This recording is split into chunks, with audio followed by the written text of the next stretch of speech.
we joke around about this in the sales office, but I could personally probably go out and just do solar sales myself solo and make a lot more money than what I make currently. But I was given an opportunity at a company and it's completely changed the trajectory of my life. I feel that it's my responsibility to give that same opportunity to people in our community. Starting a solar company has long been the mission for many of you as solar warriors. Deciding where and what customers to focus on, well, that is part of the magic of entrepreneurship. How do you decide? Why do you go to one market versus another? We'll touch on that and more in today's conversation. I'm Nico Johnson, your host here at the Suncast Media Zone, brought to you by Solar Simplified. We're live at the Midwest Solar Expo. I'm joined by Hunter Trenary, the co-founder of Sun Collectors, an Illinois-based solar installer with quite an interesting story. Hunter, I look forward to digging in with you. How are you doing today? I'm doing phenomenal. How are you? I'm doing wonderful. I'm even better now because I am inspired by the story that you are going to help us understand. And I think that if I could give this a title, it would be How to Start a Solar Company That Customers Rave About. It's not something that you see every day with, Google reviews and every social media page showing folks providing negative reviews towards some of your peers, some of the larger and many of the regional players in the industry. You all, about 5 years ago, as I understand, came to a little town, relatively speaking, not Chicago. It's a smaller town in Illinois called Peoria. You came from Las Vegas, and I wanted to dig into why Peoria, how you chose Peoria, and why you chose to leave the hemp industry to come back to solar. You can choose to answer either of those in whichever order. Yeah, no, absolutely.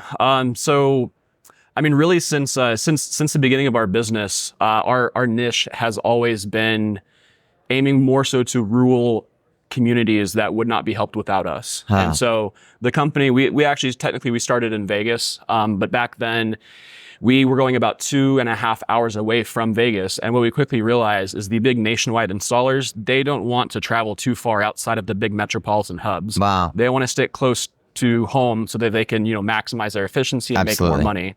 So ultimately, we just saw a big hole in the market for those communities that weren't really getting talked to as much.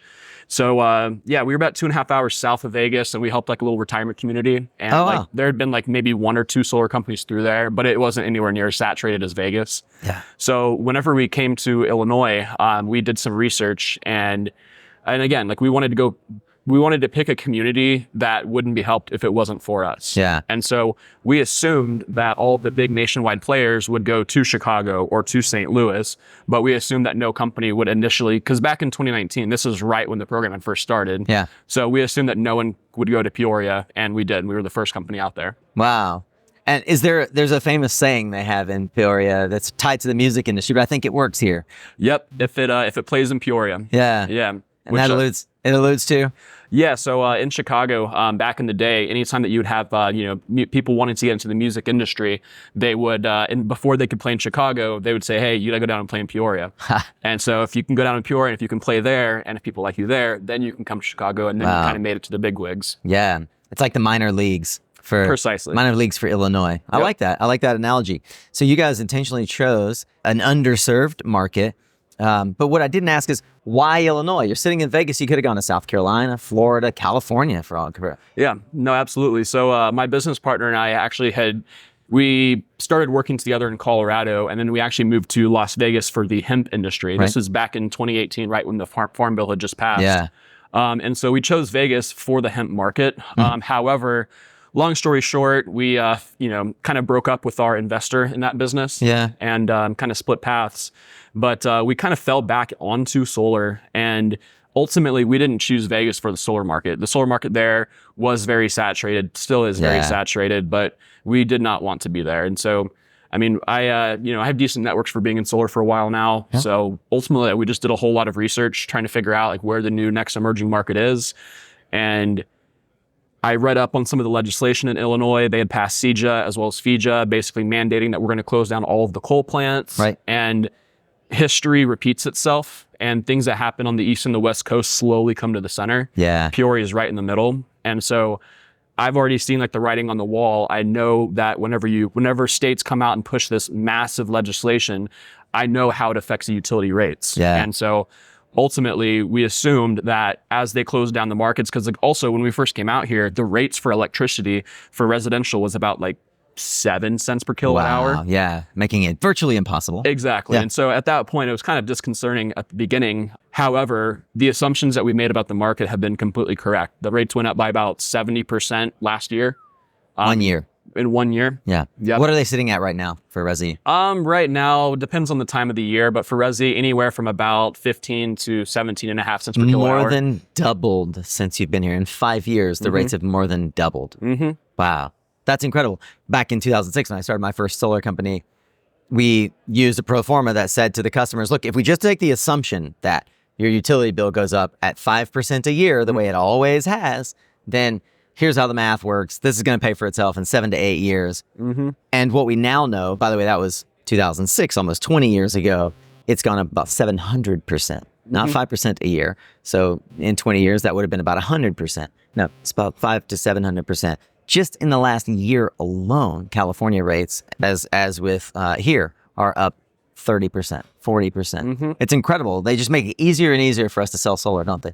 Nope, absolutely. and that's what we told people too, is like, hey, if you can look and observe what's already happened in different states that have already passed this legislation, the trend's going to continue the exact same.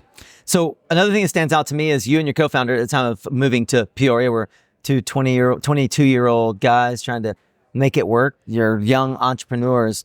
How did you go about establishing a brand presence and then deciding the level of growth, the speed at which you grow in a market where you virtually have no competitors? Yeah. How did you, so talk about those two points, the brand presence and the growth. Yeah. So, I mean, I'll start with the growth, but back then it was actually very difficult. I'd say it's substantially easier to sell solar in Peoria now than it was 5 years ago. Yeah. Because whenever we first got out there truly was not a single solar install in hardly any neighborhoods at all, if any, in Peoria. Yeah. And so back then, I kind of always make the joke, but it truly was like teaching like cavemen that fire was real. And so at that point, the growth was really as much as we put into it. Back then, it was just myself and my business partner, William Grant. But it was very slow at first. Our first few installs took 9 months to get to install. Yeah. Because Peoria, like there's problems with like licenses reciprocating from Chicago and things of that nature. But what I feel like, having seen a lot of other solar companies come and go, I'd say there's two big reasons why companies fail, and they either grow too slow or too quick. Yeah. And so for us, our growth plan has just always been, for us, what comes natural. Yeah. But to follow that up on the second question, as far as our brand, yeah, I mean, our name even is Sun Collectors, right? It's just like, we wanted to be different because, you get a bunch of blank solar, blank energy, right? Yep. And I mean, just even from the branding to begin with, is we just want to be different. And, ultimately that's how we teach all of our sales guys to be as well, is just be different than everyone else. Yeah. Treat your customer right, sell through education, not high pressure sales techniques. Oh, fantastic. And I know that you've got about 20 sales guys and have at some point in the growth expanded to about 50 employees. At what point did you make the choice to start bringing installation in-house? I mean, yeah, and honestly, for that, it's been out of necessity. Because when we first started out, we were just a sales organization, and we were, part up with an EPC. We'd sell it under their contract. But even with that, the project management level that we wanted was never there, as far as communication with our clients, speedy timelines, things of that nature. And even just the way they do the install, like we've vetted and talked to hundreds of companies, and everyone wants to say that, oh yeah, we'll run the conduit internally if we can. Yeah. But then you have some, rather large electrician that's on the site, and he doesn't want to get up and climb through an attic. So he's like, no, it's impossible. We can't do it. And it's like, with that specific EPC, we were out there on the job site, and I crawled up into the attic. I was like, no, here's pictures. You can do it this way. Do it this way. Yeah. And it got to the point with the owner of that EPC where he said, hey, you guys are not allowed to come out to your job sites anymore. Oh, wow. Yeah. We're like, no shot, dude. Not going to happen. Yeah. And so it went from that. So we did that relationship. We trained a local company, that didn't understand the EPC relationship. So we taught them what that was and how to kind of bring in dealers, if you will. And then that was a pleasant change of pace, and they were a lot better, but there were still a lot of things they were lacking. And so after that, the next natural transition is to take contracts in-house and then subcontract out the work. Yep. So we had two subcontractors that we were primarily using, and one of them, we almost like shut down that company just because of how much projects we sent them. Right. And overwhelmed them. Exactly. And at first they were a very solid company. However, once they had that many projects, we started seeing the customer care go to the wayside. Sure, they didn't have the back house. Go to the wayside, exactly. And so then we started working with a different sub. They couldn't keep up with the sales that we had either. And so really out of necessity, we had to go purchase an electrical contracting company and just take everything in-house because... You bought a company? Yes. Did you have to raise capital for that? No. Wow. No, we've been self-funded since the beginning. Amazing. Yep. But the other thing to that as well is throughout all of the different relationships that we've had, whenever like there is a problem, most contractors just point the finger at somebody else. Mm-hmm. We're always the people that accept responsibility for someone else's problems, because at the beginning of it, or at the end of the day, it was us that came to that client. It was us that picked that subcontractor. It was us that picked that EPC. So it is our responsibility and our fault to make sure that the customer's expectations are met. And so I can't tell you how much money we've, given back to clients over the years where we're just paying for someone else's mistakes. Yeah. And so by bringing it in-house now, if something that we've messed up, it's truly my fault. And I could put systems in place to prevent that mistake from happening again. And you're happy to cover it. And I'm happy to cover it. Yeah. So one of the things that stands out is, you said if it plays in Peoria. You have stayed in Peoria. Of course, you've probably, I assume you've expanded beyond Peoria at this point. But what you've created is a market in Peoria. You've got solar installs in every neighborhood. And as I mentioned from the stage here at Midwest Solar, notably last fall, Sunrun opened an office in Peoria. Begs the question, with the big competitors now taking note, you've opened a market, they come in to compete with you. How do you really compete on value rather than price? It stands to reason that you would be tempted to try and match or so drop your price to compete with them. Yeah. That's not how you approach the game. Yeah. Well, I mean, first off, those companies, I mean, most of, there's 3 big players in Peoria now, but all of them are pushing leases. Given the, interest rates and the climate of the industry right now as a whole, since the beginning, we've always done things the hard way, which, we'll do that till the end. But ultimately, I mean, we don't really have to compete with those companies too much. However, when we did first get started out here, there was a lot of more so Midwest companies that were just very bottom of the barrel pricing. Yep. And the company that I used to work for, Ion Solar, I'll shout them out. Phenomenal company. Nothing but good things to say about them. And a lot of what we do has been modeled off of them. Yeah. As far as like doing a premium install. And it's like, there's certain things. I mean, it's not just using black panels. And I mean, it's like truly using all black components. I can't stand whenever I see black solar panels on a roof, and then they have like the, like the silver rail or the silver flashings or just running conduit all over the entire roof. I mean, everything that we do, like every component is full black. We put a wind guard on the front of the array to where you can't see up underneath. Yep. All of our wire management is top notch. Like you can't see any wires hanging down whatsoever. Yep. But I mean, also on top of that, I mean, it's just like, how can you, for me personally, how I've always been in sales is, it's not how can I drop to be the bottom of the barrel, it's how can I provide more value and justify our price. Yeah. Who taught you that? I'd say a combination of a few different mentors, but I mean, Ion Solar, ultimately, that was kind of their model back in the day. Is like, no, hey, we're not the cheapest company, but we're the best value that you're going to get, X, Y, Z. Here are the reasons why. Yeah. And, some people go to Walmart and shop the best value. Some people, like for me personally, if I ever go to Walmart, I'm trying to go like, more middle to upper value. Sure. And it just kind of depends on the person, the buyer. Yeah. One of the things I've noticed is that you've got a really strong focus on community and making sure that the community knows not only are you present, but you're investing in the community. Tell me more about that. Yeah, no, great question. So what we realized about 3 years ago is that we had been here for 3 years and not everyone in the community knew who we were. And so, so about 2 years ago, I guess, we went on a big push to really give back to a community that has given so much to us. Yeah. And so in total, I want to say that we gave about $600,000 that year. Wow. From different organizations, whether that be Yellow Bear Foundation, CASA, we're huge advocates of CASA. Yeah. Support their cause quite a bit, sponsoring the museum.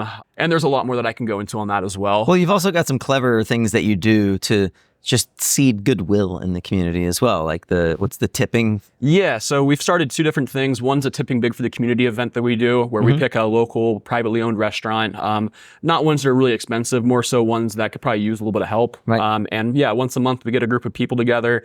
We have like 200 people in the group now, but typically about 20 to 30, maybe 40 show up, and we all bring $100 and tip out the server. And it's crazy seeing the impact, because it's almost like, there's a higher force that's like putting us in contact with that person, as far as just having like, a single mom whose car just broke down, couldn't afford the maintenance for it, 4 kids at home, wasn't gonna be able to get to work to make money for the family and stuff. Like those stories happen time and time again. My favorite of the 2 things that we started though is it's called Merry and Bright Christmas. Merry and Bright. Yep. So we started that about 5 years ago, and that was back whenever we didn't have $1 to give. But I had sat down with this one family, and they, they had hearts of gold. Unfortunately, their roof was like falling in. They didn't have money to go solar or credit.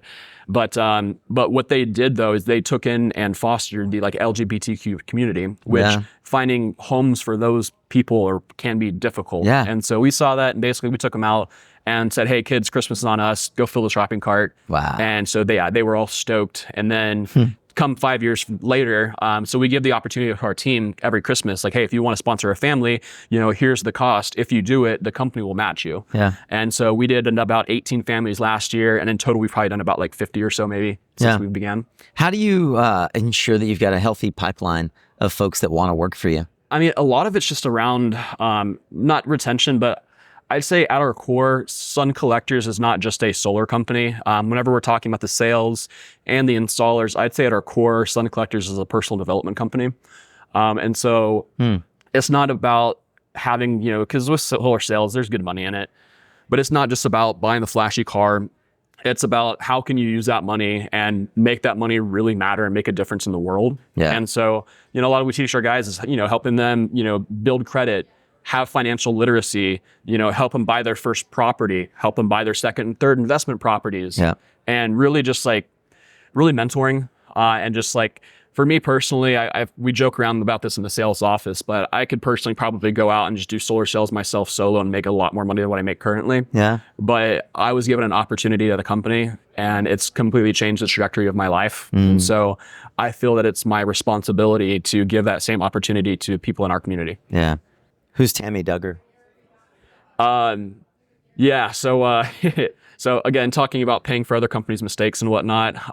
Again, so we're not perfect. It's construction. We make mistakes all the time, but it's not about the mistake that gets made. It's more so how does the company handle said mistake. That's right. So this was pretty early on. This is probably about 4 years or so ago. And basically what happened is the lesson that we learned is in smaller jurisdictions, sometimes you could get away with a verbal permit. The city would say, hey, go out, you're fine to build.